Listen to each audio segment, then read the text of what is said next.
La paracha Ki-Tetsé se trouve dans Deutéronome, chapitre 21. La paracha Ki-Tetsé contient de nombreuses lois et commandements donnés par Moïse au peuple d'Israël alors qu'il se prépare à entrer sur la terre promise. Dans cette paracha, il est question des lois sur les captifs. Cette section traite des lois concernant les prisonniers de guerre et stipule que les prisonniers doivent être traités avec humanité. La loi sur le mariage et les divorces. La paracha énonce les règles pour le mariage et le divorce, y compris l'interdiction d'épouser une femme qui a été divorcée puis remariée. Une loi sur les femmes captives en temps de guerre. Des règles sont établies pour le traitement des femmes captives en temps de guerre, notamment une période de deuil avant leur mariage. Une loi sur les enfants désobéissants et rebelles. Ces enfants désobéissants et rebelles peuvent être amenés devant les anciens de la ville pour être jugés. Une loi sur les oiseaux et leurs nids. Cette loi stipule qu'il est permis de prendre les oiseaux et leurs nids, à condition de chasser la mère avant de prendre les œufs et les oisillons. La loi sur les vêtements mixtes. Il est interdit de porter des vêtements tissés à partir de laine et de lin mélangés. Loi sur les franges. Nous sommes tenus de mettre des franges, des tzitzit, sur les vêtements comme le rappellent les commandements de Dieu. La loi sur les fausses accusations d'adultère. Des règles sont établies pour traiter le cas où un homme accuse faussement sa femme d'adultère. La loi sur le divorce. Les règles pour le divorce sont réaffirmées, y compris la remise d'un acte de divorce. La loi sur l'exploitation des travailleurs. Les employeurs sont avertis de ne pas exploiter les travailleurs et de leur payer leur salaire minimum, et de les payer en temps voulu. Une loi sur les épouses enlevées en temps de guerre. Des règles sont établies pour protéger les femmes prises comme épouses lors de campagnes militaires. Ainsi, la paracha Ki-Tetsé contient un éventail de lois et de commandements visant à agir sur la vie quotidienne et à promouvoir la justice et la moralité au sein de la communauté.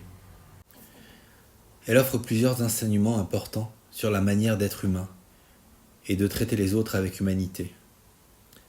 Voici quelques-unes des leçons primordiales et fondamentales. D'abord, la compassion envers les vulnérables. La paracha met l'accent sur la nécessité de montrer la compassion envers les personnes vulnérables, en particulier les femmes captives. Elle établit des règles visant à garantir leur dignité et à les protéger des abus. Cela souligne l'importance de prendre soin des personnes dans le besoin et de ne pas les exploiter. Le respect des droits des individus. Les enseignements de cette paracha rappellent l'importance de respecter les droits et la dignité de chaque individu, même dans des situations extrêmes, difficiles comme la guerre. La Torah insiste sur le fait que chaque personne a des droits qui doivent être préservés. La responsabilité envers les autres. La Torah souligne la responsabilité que chaque individu a envers les autres membres de la communauté. L'éthique dans les relations. La paracha aborde également des questions liées aux relations conjugales, au mariage, au divorce. Elle insiste sur l'importance de traiter les conjoints avec respect et d'agir de manière éthique dans les relations familiales. Cette paracha commence par une formulation apparemment simple. Lorsque tu sortiras, ou lorsque tu iras à la guerre. Derrière cette simplicité, elle cache un sens plus profond. Des commentateurs tels que Rashi et nos maîtres nous rappellent que cette guerre peut être interprétée de manière métaphorique. Cette guerre représente alors la lutte spirituelle intérieure que nous menons contre nos propres défaillances et mauvaises inclinations. Dans cette perspective, sortir à la guerre signifie sortir de notre zone de confort, briser nos habitudes néfastes et nous engager dans un combat pour devenir la meilleure version de nous-mêmes. C'est un appel à nous élever, à nous relever, à aller vers notre plus haut niveau de sagesse, de force, de justice et de générosité, à devenir notre plus grande version, notre meilleure version d'humanité. Le texte nous appelle également dans cette lutte intérieure à aller vers l'opportunité de nous placer sous Dieu. Plutôt que de s'en prendre aux vulnérables et aux faibles, Dieu nous offre la possibilité de nous repentir, de changer, de nous améliorer et ainsi de mériter notre existence. En fin de compte, la paracha Ki-Tetsé nous incite à embrasser notre humanité en nous engageant dans un chemin véritablement spirituel, tout en reconnaissant la présence divine qui nous guide sur ce chemin.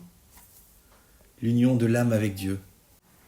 Les versets abordant la question du mariage avec une femme captive peuvent être interprétés d'une manière allégorique, pour symboliser l'union de l'âme avec Dieu. Les actes de purification, comme la coupe des ongles, peuvent être compris comme des symboles de purification spirituelle. Enfin, l'importance des petits gestes et des détails. La paracha contient de nombreuses lois qui semblent se concentrer sur des détails mineurs de la vie quotidienne, comme la loi sur les oiseaux dans le nid ou les vêtements mixtes. Certains commentateurs voient dans ces lois une leçon plus profonde sur l'importance de l'attention aux détails dans la vie spirituelle. Ils enseignent que la foi et la moralité ne se limitent pas aux grands actes, mais incluent également la manière dont nous devons traiter tout ce qui est petit dans notre vie. Ainsi, on est exhorté à manifester notre capacité à changer, à devenir une meilleure personne. Or, c'est bien dans les détails de la vie, les plus petits détails, que les choses se passent. Il y a dans la littérature profane de très nombreux livres qui parlent de l'importance des détails, des petites choses, des choses insignifiantes qui peuvent tout changer. Des choix que nous devons faire, aussi petits soient-ils. C'est dans notre vulnérabilité des choses qu'on peut faire grandir la force. Tout ce qui est grand a été petit dans ce monde. On peut trouver des correspondances inverses dans Bereshit, avec le Tzimtzum. Là où Dieu, tout infini qu'il est, laisse une place à l'homme. À l'inverse, l'homme, pour devenir grand, doit être capable de s'occuper de ce qui est petit et vulnérable. L'oiseau est un des êtres les plus vulnérables du règne animal. La paracha Kitetse nous transmet des leçons fondamentales sur l'humanité, en nous appelant à manifester de la compassion envers les vulnérables, à respecter les droits individuels, à assumer nos responsabilités envers autrui, à cultiver des relations éthiques. Elle souligne l'importance fondamentale de traiter chaque être humain avec dignité, respect, empathie. Enfin, la paracha comporte une mention importante concernant le peuple d'Amalek.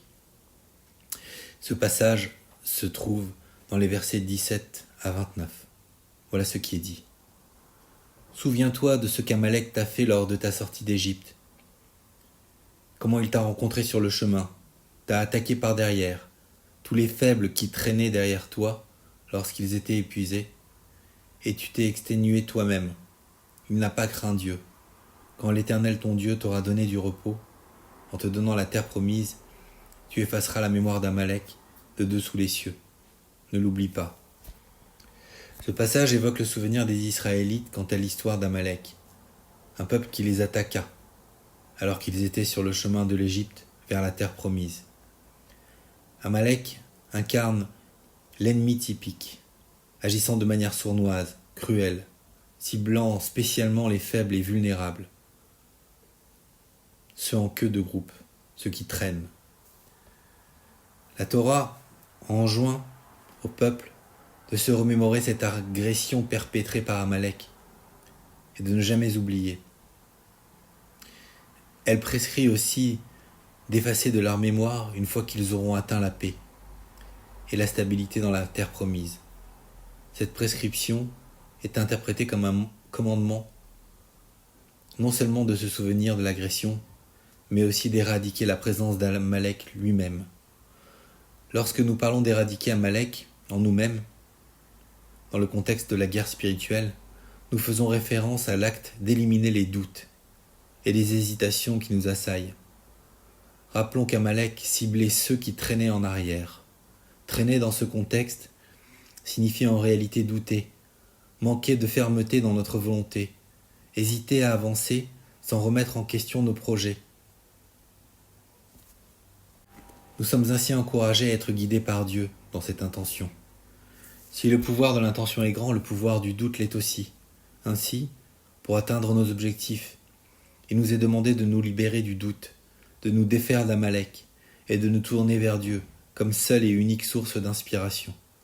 Nous devons nous laisser guider par l'intention divine pour exprimer notre plus haute aspiration avec foi et détermination.